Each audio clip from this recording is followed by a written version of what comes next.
So that was a really long, like 45 seconds intro with the screen, the little graphic. I'll edit that out hopefully for the YouTube video, but if you're watching live, I apologize.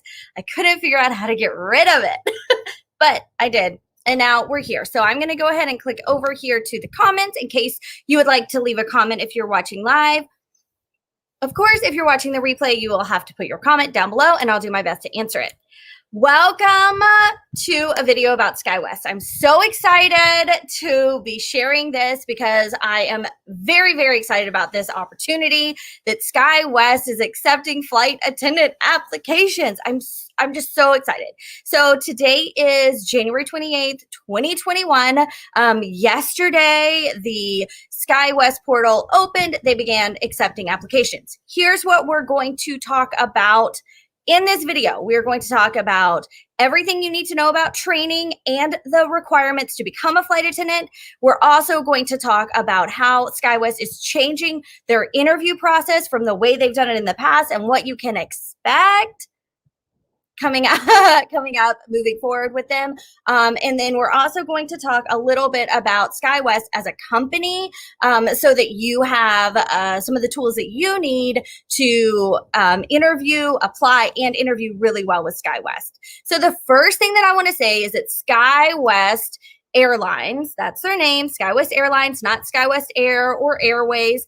SkyWest Airlines is their name. So if you're putting your airline's name in your resume or your cover letter, make sure that you get it right. On that same note, they spell their name with a capital S and a capital W, but SkyWest is one word. So it's capital S, K-Y, capital W-E-S-T. One word, two capital letters, one in the middle. A little strange.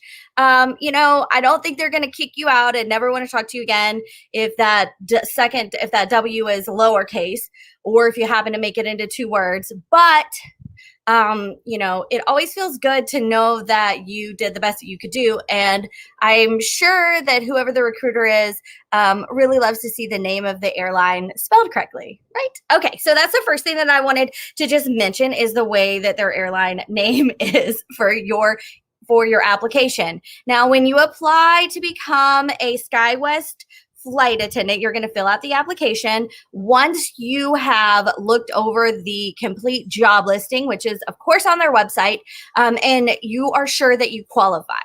Now, every airline has similar and slightly different job requirements for the flight attendant position. It's based on their company value. It's based on things that they have struggled with in the past. It is based on the size of their aircraft, things like that. So you want to make sure that you are qualified.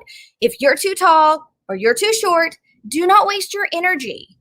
I'm not saying don't waste SkyWest time. I don't really care about their time. I care about your time and your energy. Don't waste, I do care about their time, forgive me, but I really care about your energy, first of all, and the energy that you're putting into your goal to become a flight attendant. I do not want you to throw your pearls before swine and be applying to airlines that you don't qualify for, okay? That being said, let's talk about SkyWest. So SkyWest, it is the largest independently owned regional in the United States, which is really cool. That means they're not a wholly owned subsidiary. They're not owned by a mainline carrier like PSA, Endeavor, Piedmont, and Envoy. They are just an independent company. They fly express, they fly regionally for Alaska, Delta, American, and United, though, which is really cool. That lends them to have a lot of bases, a lot of flying. They are just one of the best. I love this company. The first interaction that I had with SkyWest Airlines was back in 2006. It was right after I had gotten fired from United and I was back in the saddle. I cried for 2 days and then started applying again. So I was back in the saddle applying in late summer of 2006. And I had an interview with SkyWest. I remember flying to Chicago and going to a hotel and interviewing with them. And one of the things that I had done, which if you've read my book Looking Skyward, you have heard this story, although I don't remember if I put in the book that it was SkyWest. I probably didn't, but it was. So I went and I interviewed, and I remember looking over their website before because I'd been with United, so I for just a hot minute, but I knew about mainlines, and I was still new to aviation, so I was still learning about the regionals and even what a regional is. So I went to the interview, and I remember reading something on their website at the time that said that their goal was to provide seamless service to their mainline partners. And that kind of just stuck with me. I'm kind of a word person. I liked the way that sentence was, and it stuck with me. And then in my face-to-face, I repeated something similar to that. And no, it was in the group interview when we had to stand in the front. I repeated something similar to that because then when I made it to the face-to-face, the recruiter said, I loved what you said about seamless service. I was like, that girl knows what we're trying to do. And I was also offered a job with them. But just about 2 weeks after that, I was offered a job with Continental, and I took the position with Continental Airlines, although I had an amazing opportunity with SkyWest, and I really enjoyed their process and everyone that I met throughout the process. So I'm still a big fan of SkyWest, although I never flew for them. And I guess I should have said this in the beginning that I don't work for them and that this is completely unofficial. But yeah, so let's get back to the requirements. So their requirements are that you need to be between 5 feet tall and 6 feet tall. So if you're taller than 6 feet or shorter than 5 feet, you don't qualify to work for SkyWest Airlines because of the size of their airplanes and because of the way that they have set up their requirements. So again, do not invest your energy in an airline that you are not qualified for. There are I think as of right now, 9 or 10 that are accepting applications, and we expect a couple others with broader height regulations to begin accepting applications in the next couple months. So don't waste your energy on ones that you're not qualified for. The reason that they have these height qualifications is because of their airplanes. They operate CRJ 200s, 700s, 900s, and Embraer 175s, which are not the little 50 seaters. It's like the 70 to 76 seater middle size Embraer. All right. So another thing that I want you to know about whether or not you qualify as far as qualifications to become a flight attendant is they do hire at 21. So you need to wait until you're 21 years old.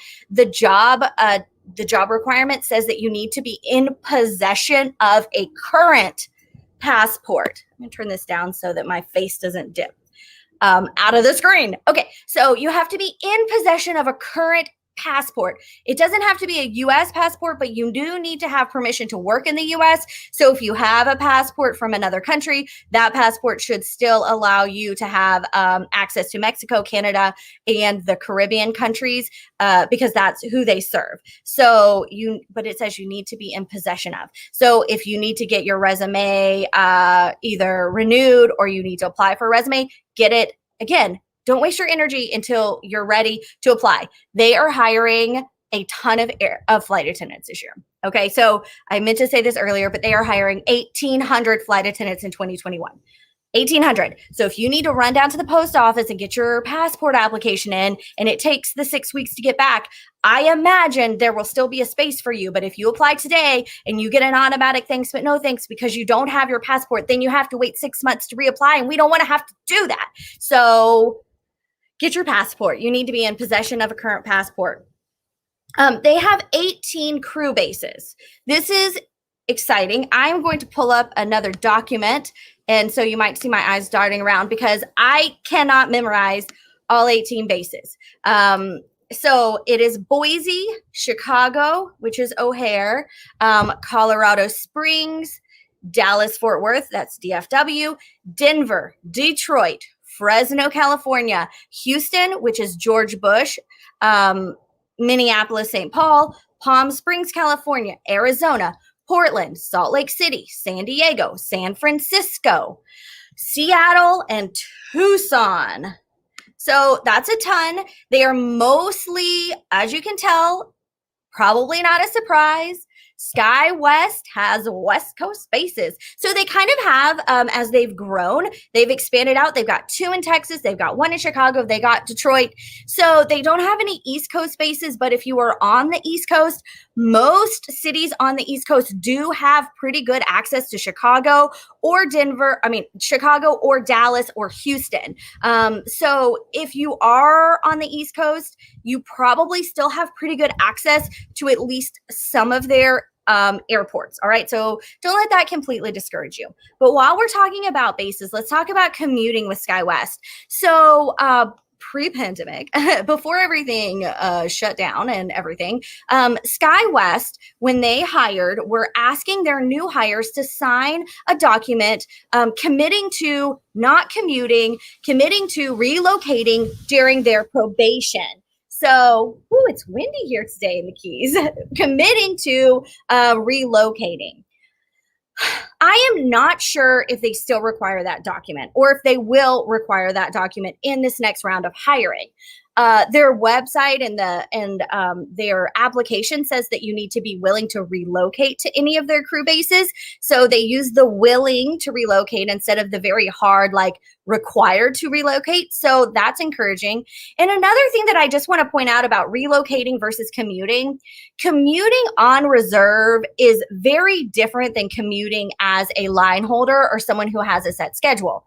When you commute on reserve, you have to have a place to sleep in your domicile, in your crew base, whether it is a crash pad that takes reserves, whether you rent an apartment with a couple of your classmates, whether you rent a room from somebody that your mama knew. Like, there's a couple different ways to kind of do it, but you cannot commute in every morning that you have reserve and then commute back home. Did I not say Salt Lake City? So Salt Lake City is another base. I must have skipped that one if I missed it. Okay, good. So someone just said that the commuting policy was changed years ago. Okay, well, last year they were still doing it. So I guess that's years. But anyways, like I was saying, so that being said, though, you commuting on reserve for any airline is not an actual traditional commute where you're coming in at the beginning of your trip and then you're going home. You'll need a place to sleep. Okay, so whether they have you signing a document or they don't have you signing a document, I would love, you need to know that you will need a place to sleep in your domicile or in your crew base. Okay, so, but they have a ton of them, which is really exciting. Moving on to the next thing that I wanted to tell you. Those are the basics of the requirements. Of course, you need to, there's lots of other ones that are very similar to other airlines. So I just wanted to point out the special ones. Oh, one more, tattoos. Tattoos. Okay, tattoos is always one that's a little bit sticky. Okay, so airlines, aviation, very traditional. We all know this, but we're moving in the direction of allowing tattoos or being more lenient towards tattoos.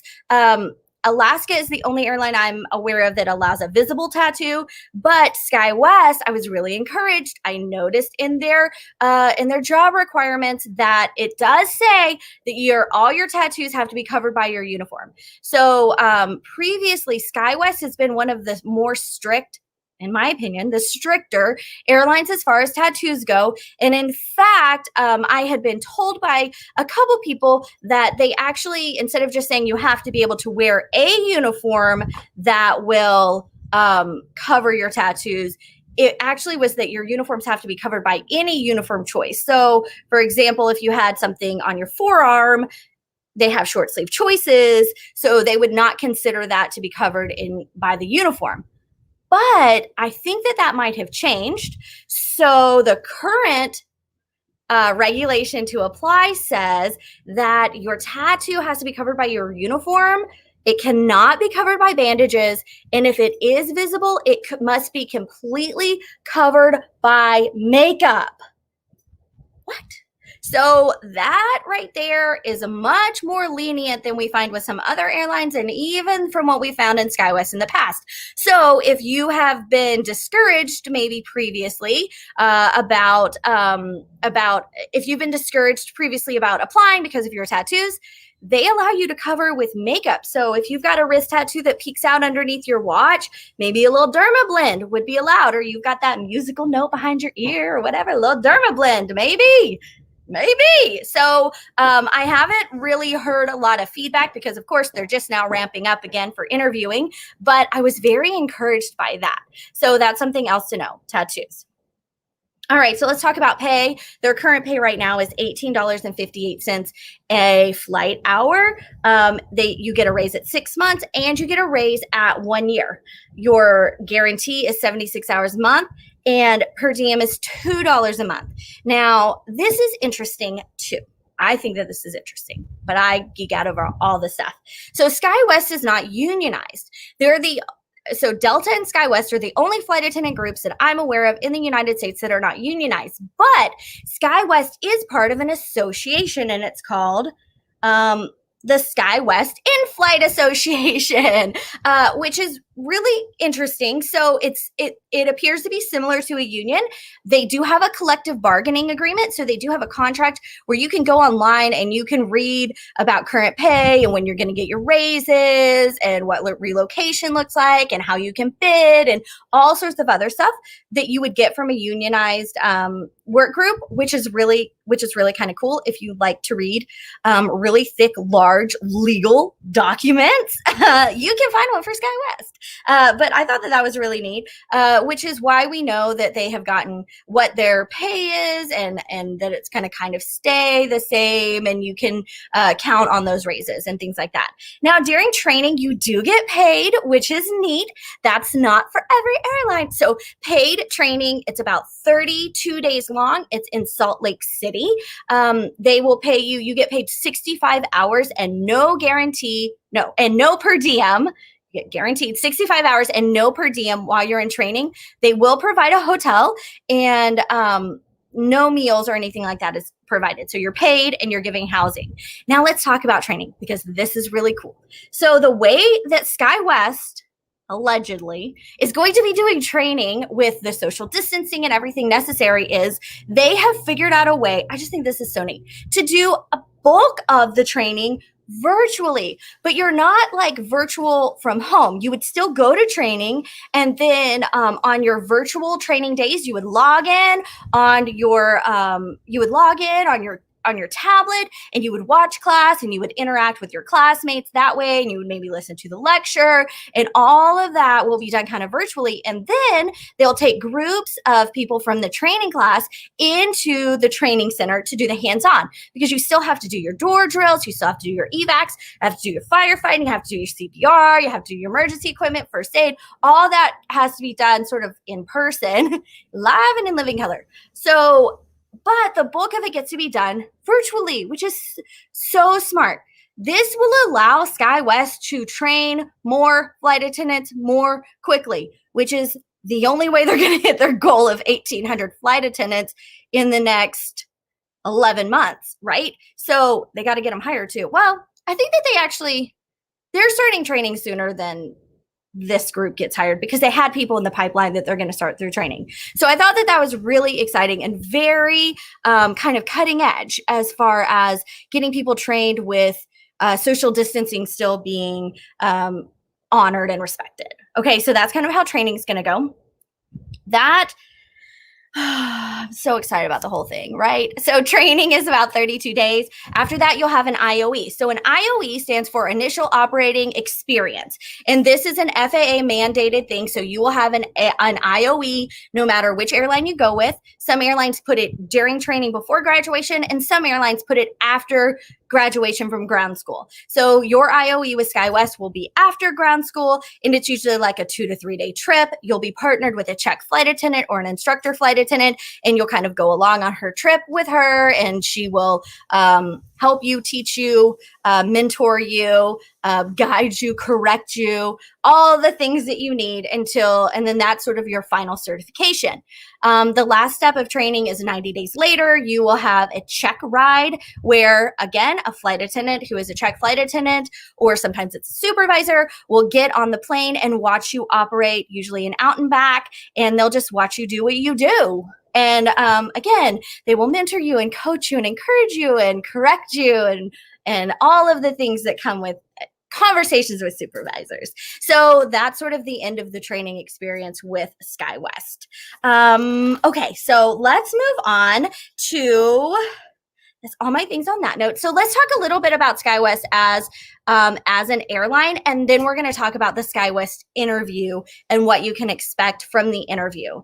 So I have to pull my document up again because I saved from the website some of the things that SkyWest says about itself. So if you've been following me for a while, you know that I encourage you before your interview and as you're working on judging your resume for a certain airline to go on the airline's website and read what they have to say about themselves. We're not using Glassdoor for this. We're not reading employee reviews. We are on the airline's website. So I actually Googled SkyWest Airlines core values. And this is what it took me to a website. I think I've actually got it in the description of this video if you would like to not have to do the Googles, but we're going to talk about it. So one of the first things that they say is their goal is to be the partner of choice, the employer of choice, and the investment of choice. So what does that mean? That means they want to represent their partners, United, American, Alaska, and Delta really, really well. Employer of choice, that we get. Investment of choice. That means they want to be a really healthy company that makes money. Honey, I mean, it's true, but that's true. I mean, healthy airlines make money, right? And then their guiding principles. There's a pretty good list of them. Health and safety first, excellent service and quality, personal and operational reliability, fairness and consistency, respect and teamwork, personal and corporate integrity, superior profitability, and efficient use of all resources. So when you get ready to do your interview and you're preparing, this is how you use this information. You don't just like memorize it and then regurgitate it into your video interview. No, ma'am. What you want to do is you want to read this list. You want to pick 2 or 3 things on this list that like resonate with you. That you're like, oh, I love that. Consistency. That's me. I'm consistent. Or safety. Yes. Or health. Oh, man, I'm a nurse. That's fantastic. Respect, teamwork, whatever it is.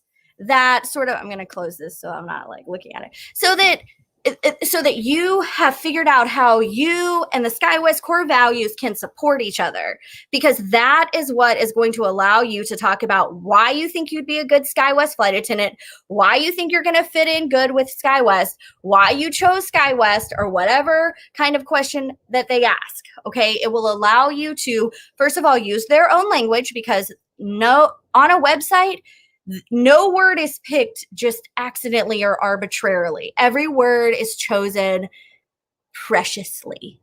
So using those words as you interview allows them to see you as a member of their community, supporting their community and helping them reach those 3 goals. Remember what I was telling you earlier in this video about how back when I interviewed with them, one of the things that was really prevalent on their website was about seamless service. And I repeated that in the interview. I had it in my answer for why I want to be a SkyWest flight attendant. And that was something that stood out to the recruiter because it was their own language being said back to them. So that is a little bit about the company. Like I said, they're the largest. They're headquartered in Salt Lake City. You can find the list of their bases on their website. If I happen to miss one, I think I did miss Salt Lake City. Apologize. But let's talk now about the interview. So pre-pandemic, up until the big shutdown of 2020, SkyWest was the only, this was really actually really cool about them.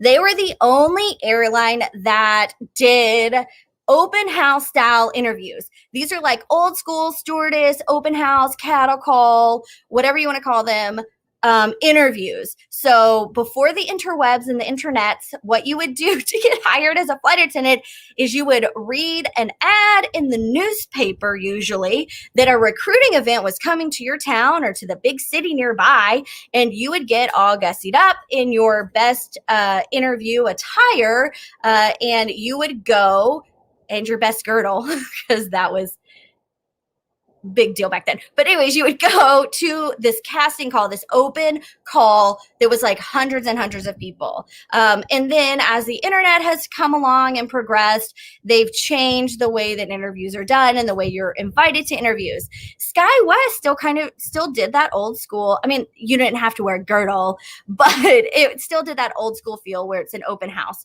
But instead of doing big ones in big cities and have like hundreds of people there, they would actually do them all over the country, like dozens and dozens and dozens and dozens. So you could just go on their website and see when they're going to be in Tulsa and when they're going to be in Medford and when they're going to be in Tampa and when they're going to be in Houston and when they're going to be in Sugarland or whatever.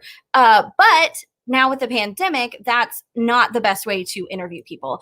Things need to be done virtually. We've seen PSA go completely virtual. Mesa was already completely virtual before the pandemic. So SkyWest has also gone completely virtual. Now, that's a big change because they didn't even have a video interview before. You just printed your resume out and you just got in line. Now you have to actually apply online and then be invited to do a video interview. The video interview is they're still changing their process around. Okay, so let's be honest. This is brand new for them. We don't have enough longevity to know this is how SkyWest does flight attendant interviews. We don't know that yet. This is brand new. Everybody is kind of like learning how the new process is. But it appears to me that the process is going to include a video interview. That's pretty much, we can kind of all assume that, and that you can expect about 7 questions. Okay, so about 7 questions in your on-demand video interview. At this time, it doesn't look like they're doing a group virtual like we see from PSA or Mesa, but that could be something that is coming. I wouldn't be surprised if they didn't add that in, especially since they kind of have loved that groupish interview for years. But that's what we can expect right now as of the recording of this video. Now let's talk about what SkyWest wants. I also want to discuss the fact that there has been a question that SkyWest would ask at their face-to-face, at their open houses. This was the question. I would not be surprised if we don't continue to see this question. And that is, why do you think you would be a good SkyWest flight attendant? Or some variation on that. So as you're preparing, I would encourage you to really think about that and be ready to answer that question. Because even though SkyWest has changed the way that they've interviewed, I don't think that they've changed who they want to interview and how they want to get that information out of their candidates.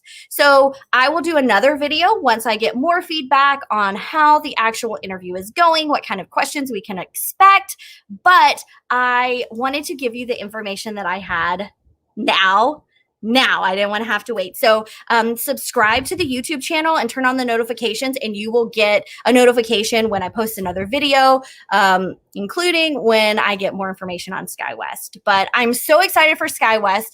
All of their flight attendants, they actually say, they're like, it's SkyBest, which I think is kind of telling about their culture. Not all airlines have cute little positive nicknames for their airline, but SkyBest does. So hopefully you found these tips helpful. I would really encourage you, if you meet the qualifications, to apply. This is the largest regional, amazing flight benefits, cute uniforms, really great company culture.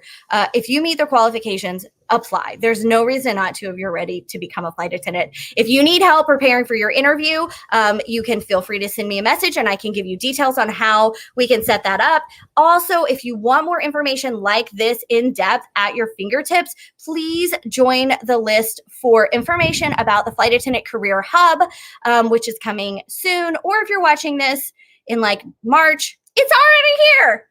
Talk to you later. Bye.